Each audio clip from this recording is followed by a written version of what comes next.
जय हिंद। इससे पहले हमने क्लास 6 के 10 अध्याय तक का पाठ करवाए हैं। आज हम एकादश पाठ मतलब 11वां अध्याय कराएंगे, पाठ का कवर कराएंगे। इसमें दिया गया है गंगा नदी। गंगा नदी के बारे में इसका वर्णन दिया गया है, तो इसको वर्णन को हम पहले पढ़ेंगे, गंगा नदी के वर्णन को। आइए देखते हैं क्या दिया हुआ है। कहता है गंगा भारतवर्ष पवित्रतमा नदी वर्तते। गंगा जो है ना, गंगा भारतवर्ष में, भारत देश में बहुत पवित्र माने जाते हैं। यम हिमालय से गोमुख स्थानात प्रभवती, और यह हिमालय के गोमुख स्थान से प्रभावित होती है, निकलती है। बंगोपसागरे गंगा सागर नाम के स्थाने यम सागर जलेन मिलती, और यह बंगाल के सागर में, ये बंगाल के सागर में जाकर के क्या होता है, ये स्थान में जाकर के जल में मग्न हो जाते हैं, जल में, बंगाल के खाड़ी में, सागर में जाकर के ये मिल जाते हैं। गंगा तटे बहुनी नगरानी संति, और गंगा के तट पे बहुत सारा नगर बसा हुआ है। अस्माकं बिहारस्य राजधानी पाटलिपुत्रमपि गंगायाः तटे स्थित अस्ति। मतलब बिहार, गंगा के तट पे बहुत सारे नदी, बहुत सारे नगर क्या हुआ, बसा हुआ है। और अस्माकं बिहारस्य राजधानी पाटलिपुत्रमपि गंगायाः तटे स्थित अस्ति, और हमारे बिहार राज्य की राजधानी पाटलिपुत्र गंगा के किनारे ही बसा हुआ है। गंगा जलम अति पवित्रम भवति, और गंगा जल बहुत ही पवित्र होता है। अस्या जलेन धार्मिक कार्यम भवति, और इसका जो है ना, जल का प्रयोग धार्मिक कार्य के लिए किया जाता है। हिंदू धर्मावलंबिनां सर्वेषु शुभ कार्येषु गंगा जलम आवश्यकता भवति। कहता है कि हिंदू धर्मावलंबन मतलब हिंदू धर्म को मानने वाले सभी शुभ कार्येषु गंगा जल आवश्यकता भवति। हिंदू धर्म को मानने वाले सभी लोग सभी लोगों को गंगा जल की क्या होती है, आवश्यकता होती है, और गंगा जल को वह पवित्र मानते हैं। गंगाया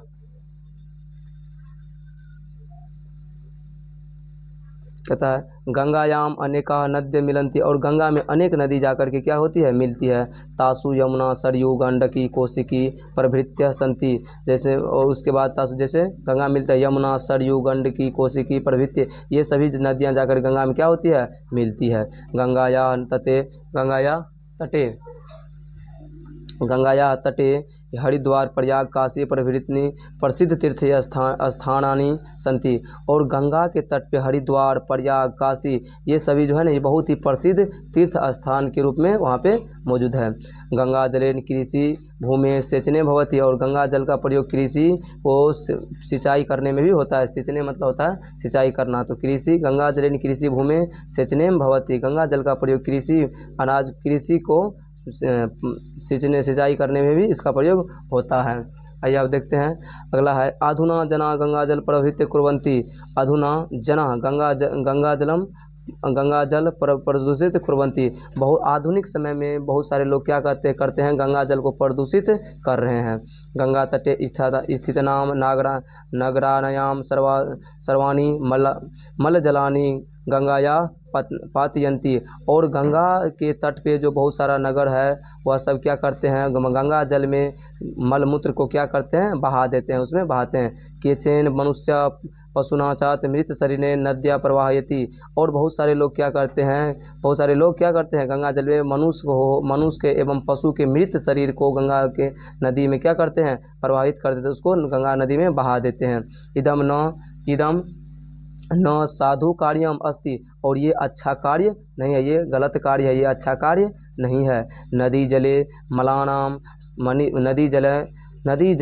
मालानाम क्षेत्रम वैज्ञानिक विचारेण धार्मिक विचारेण च न समम, और यह नदी जल को गंदा करना, मलाना मतलब गंदा करना, तो नदी जल को गंदा करना वैज्ञानिक के दृष्टिकोण से, वैज्ञानिक के विचार से और धार्मिक के विचार से अच्छा नहीं है, और ये शोभा नहीं देता है। गंगा जल को दूषित करना वैज्ञानिक दृष्टिकोण से और धार्मिक दृष्टिकोण से ये हम लोग को शोभा नहीं देता है। अतः हमें गंगा को स्वच्छ रखना चाहिए, और गंगा को क्या पवित्र रखना चाहिए, क्योंकि भारत में गंगा को क्या माना जाता है, बहुत ही पवित्र नदी माना जाता है। तो ये हमारी धरोहर है, और हमारी धरोहर का रक्षा करना हमारा परम कर्तव्य है।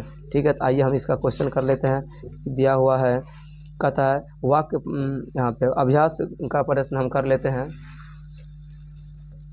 अभ्यास में कहता है कि मौखिक बोलने के लिए। तो कौन दिया गया, गंगाया गंगायाम गंगाया, लत्या लतायाम लत्या, लतायाह लत्याम लतिया, सीताया सीतायाम सीत्या, अयोध्या अयोध्याम अयोध्या, गीताया गीतयाम गीतिया। खम दिया गया जलम जलेन जलात, फलम फलेन फलात, दुग्धम दुग्धेन दुग्धेन दुग्धात, ग्रामम ग्रामेन ग्रामात, विद्यालयम विद्यालयन विद्यालयात। अगला देखते हैं, फिर से देख लीजिए कि जलम जलेन जलात, फलम फलेन